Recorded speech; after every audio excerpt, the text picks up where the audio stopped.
Hi, you're welcome to the Female Show. I'm Tilia Kienipa, and this edition or this thing for this particular group of interviews we are doing for a while, you would see that I will be interviewing, or I have been interviewing entrepreneurs, young female entrepreneurs who are changing the narrative in their spaces. They are doing so well. I feel like, why don't we spotlight these women? Because it's not easy.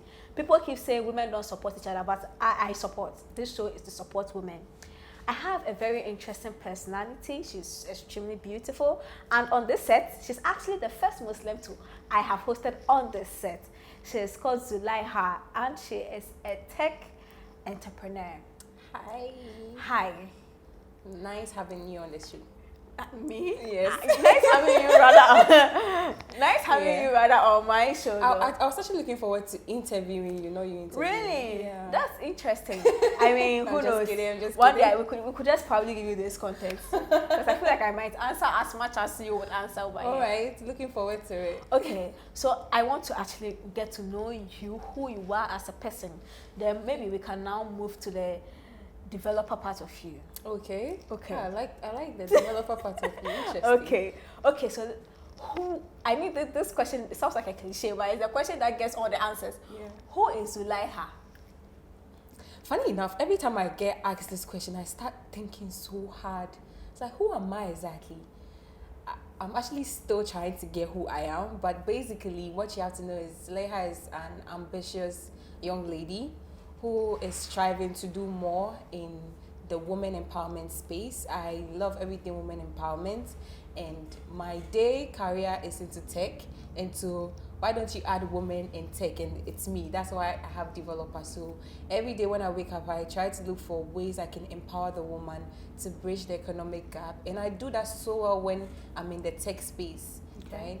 And aside that, I'm a bubbly person. I'm a happy person. I like to meet people. You are. I like to meet people. The I like little to I've network seen. with people. Cheers. I like to meet people. I like to network with people and study, read, always improve myself. Yeah. Okay, so growing up, were you always that kind of bubbly person growing up, or life happened and you became bubbly? Oh no, I've always been a bubbly person. I remember when we were very young, my dad was outside the country. He used to bring us CDs and with music and everything, and my kids sister and we had a camera in front, so we come and stage it, then we'll be dancing as if we are performing live and everything. So I've always been a bubbly person. I'm always the person you would see trying to crack jokes, vibing with people and everything. Yeah, I've always been bubbly. Okay, at which level were you? You mentioned CD. Me, my era, growing up, it wasn't CD. So you mentioning CD, it isn't either you are quite very young, or you were old before these things happened, a bit old before this thing happened. Okay, so I'm very young. I'll be turning 25 next month. Oh, cool. Yes, but actually we had this deck and all. So Deck. Yes, a deck, right? Yeah, it's the got big one. deck. Yes, but fast forward, because my house was more of a technology house, so we moved fast. Okay, what work was your mommy doing My then? mom is a teacher. She's a headmistress now. Which But school? growing up, wow, I can't remember the name of the school, but I said, how was she? She works under GES. So. Okay, so did you school in that school? No. Why not? I think when I was growing up, my mom's school was far away from the house. Okay. So we needed close proximity so that we could easily go home after school and concentrate on school. So which school did you attend? I've been around a lot of schools. Are we talking about secondary school, university? Let's talk about elementary. Elementary, okay. You know Val's Daycare Center in Mataheko? No. Okay, but so cool. yes, I went to Val's Daycare Center in Mataheko. That's from crèche to kindergarten.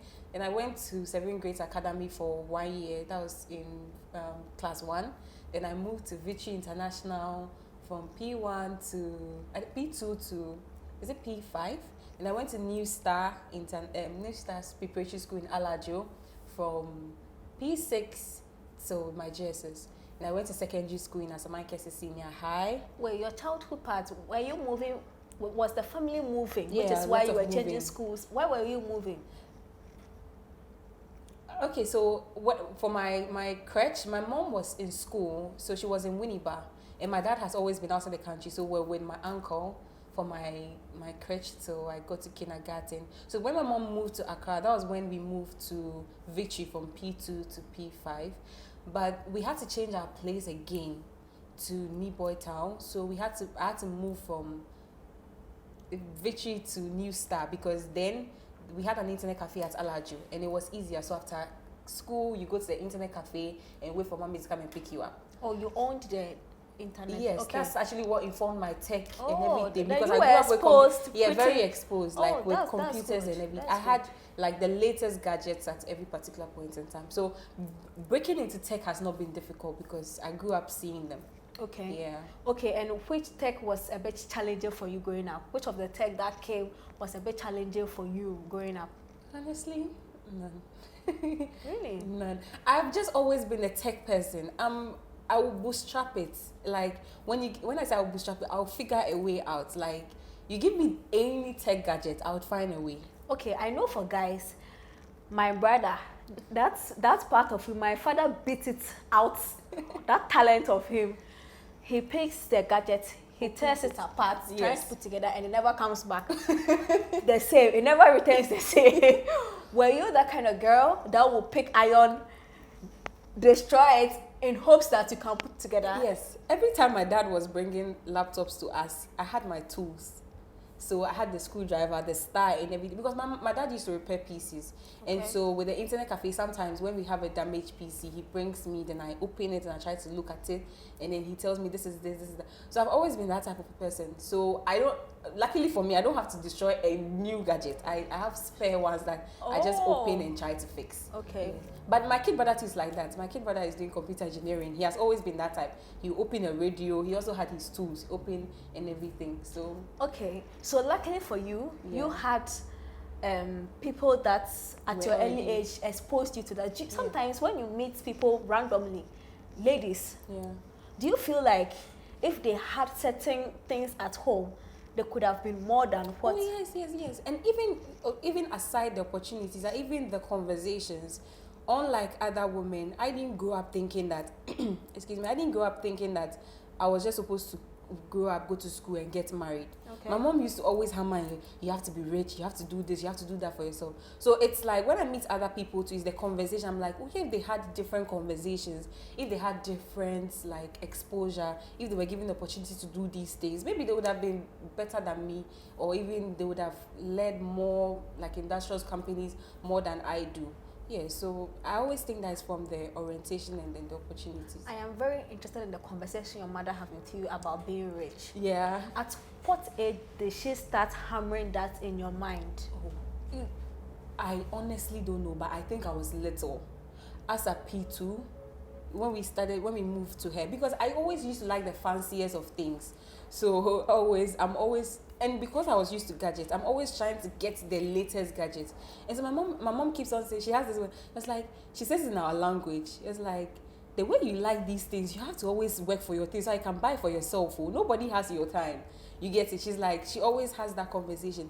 And if you are not learning, it was like the only way you can actually get these things is if you learn, go to school and then build your own things. So you better keep up. You better boost your grades. She kept telling you to build your own thing. Every time. She never said you should rather be employed. My mom, no.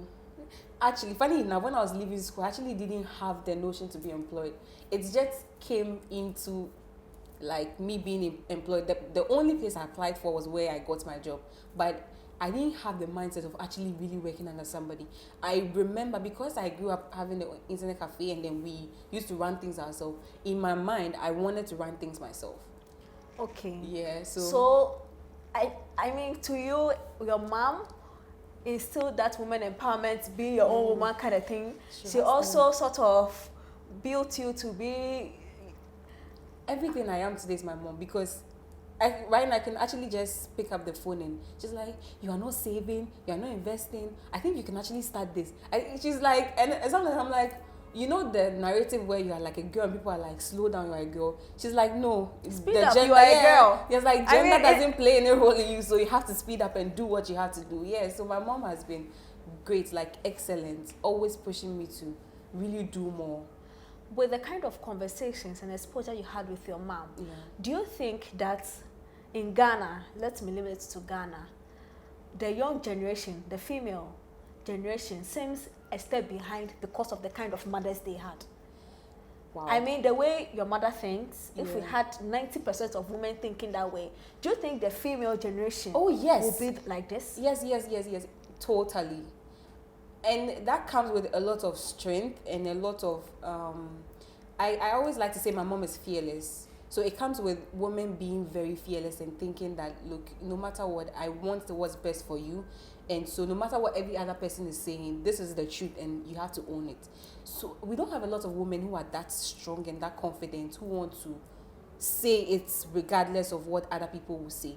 So if we had the opportunity for our mothers to always tell us these things and not think about, oh, go to school and get married, go to school and get married. If we had people like my mom who had continuous conversations about self-improvement and always improving yourself, I'm sure a lot of us would have been doing like 10 times more.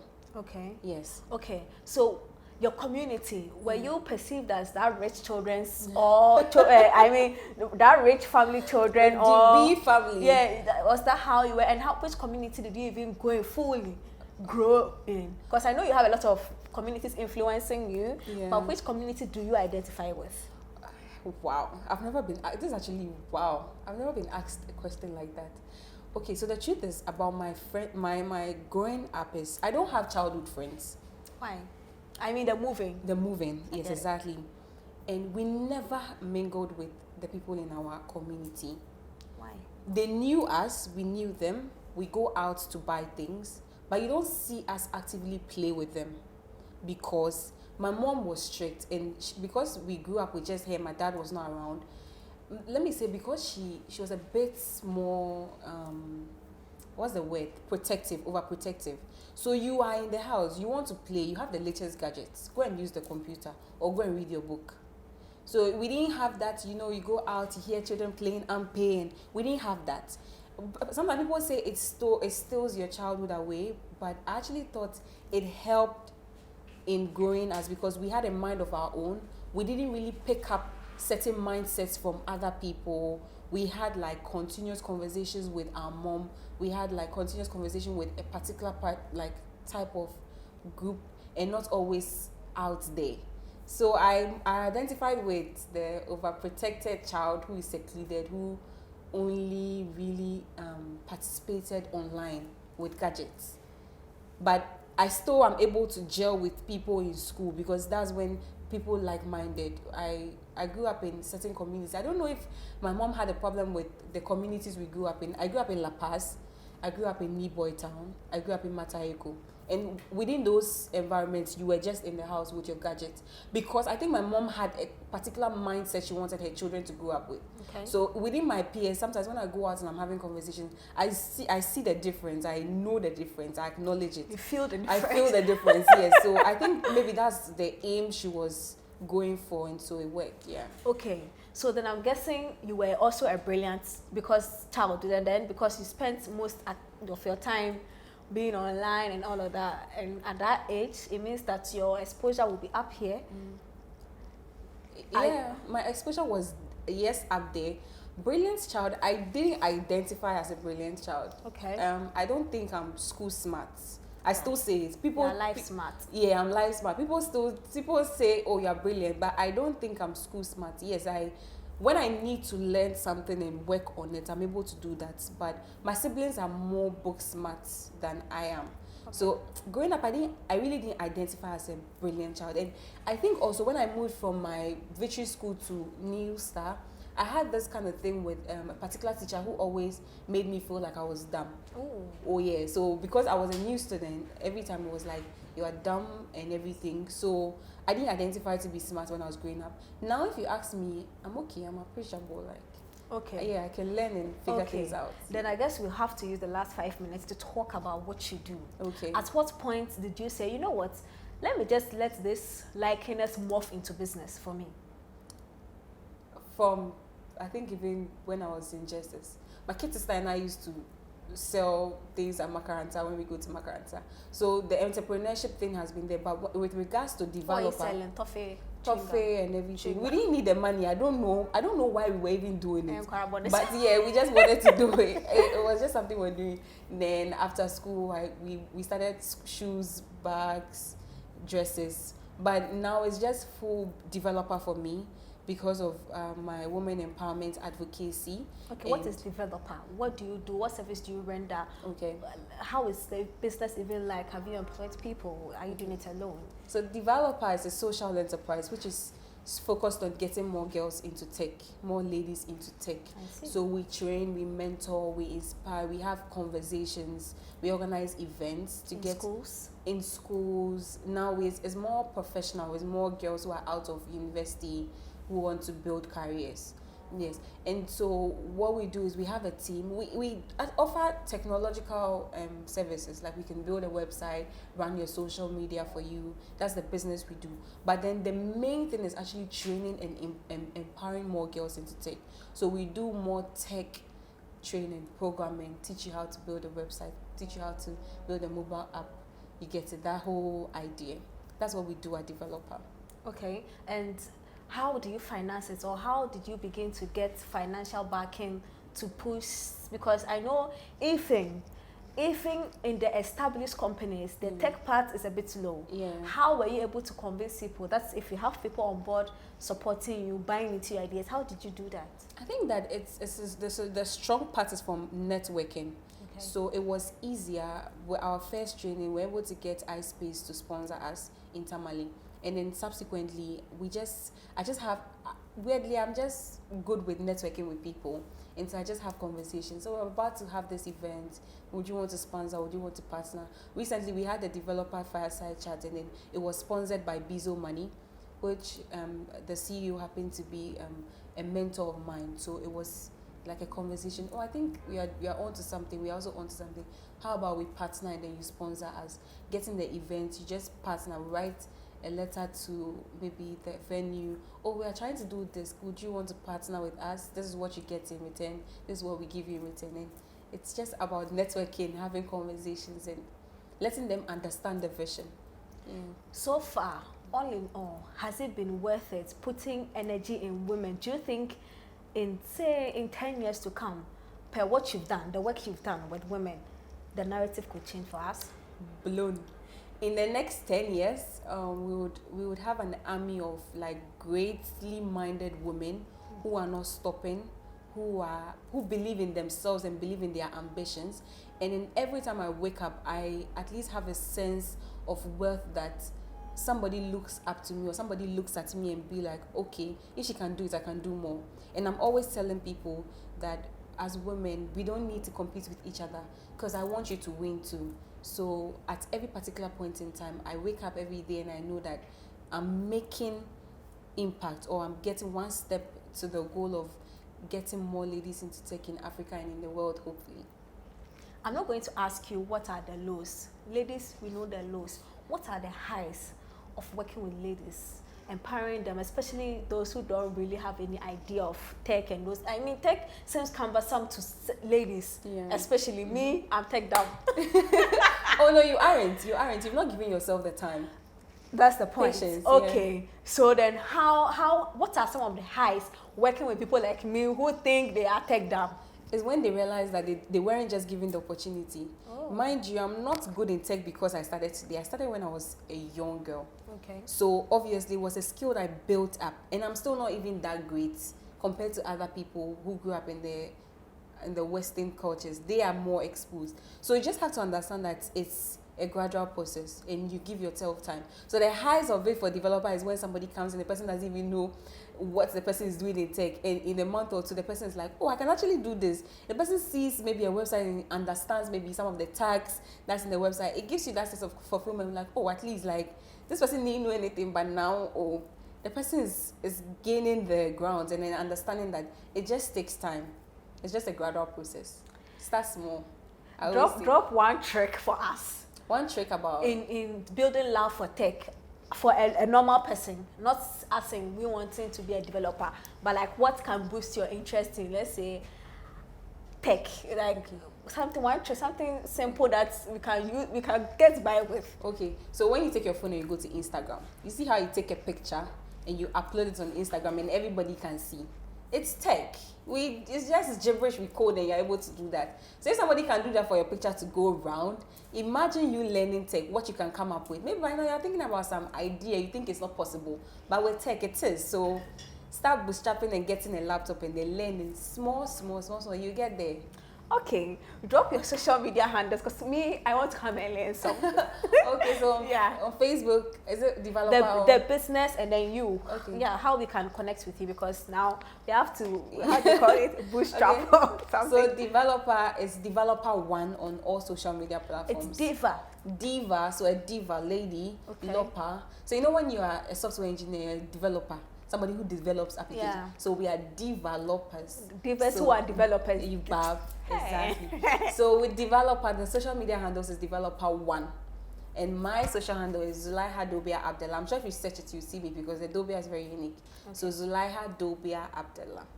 Thank you so much. Thank you so much. And congratulations on what you're doing. It's beautiful, I must say. That a lady is taking tech on, head on. And right? Yeah. And you're actually doing tech too. Yeah, I am. I mean, this work is tech. Exactly. Yeah, exactly. My boss will tell you I'm a tech entrepreneur. Exactly. Yes. Thank you so much for believing in women and giving us the opportunity. Thank you. We will make you proud. I'll also make you proud. Amen. Thank you so much for watching. Please follow her and follow OnePlay Africa on all social media platforms. Follow me, Tilly Ekenipa, on all social media platforms too. And please, link up. Get to at least know how to use your phone, right?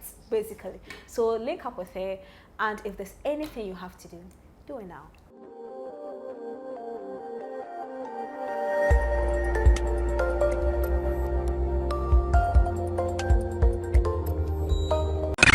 OnePlay. Add class to your music.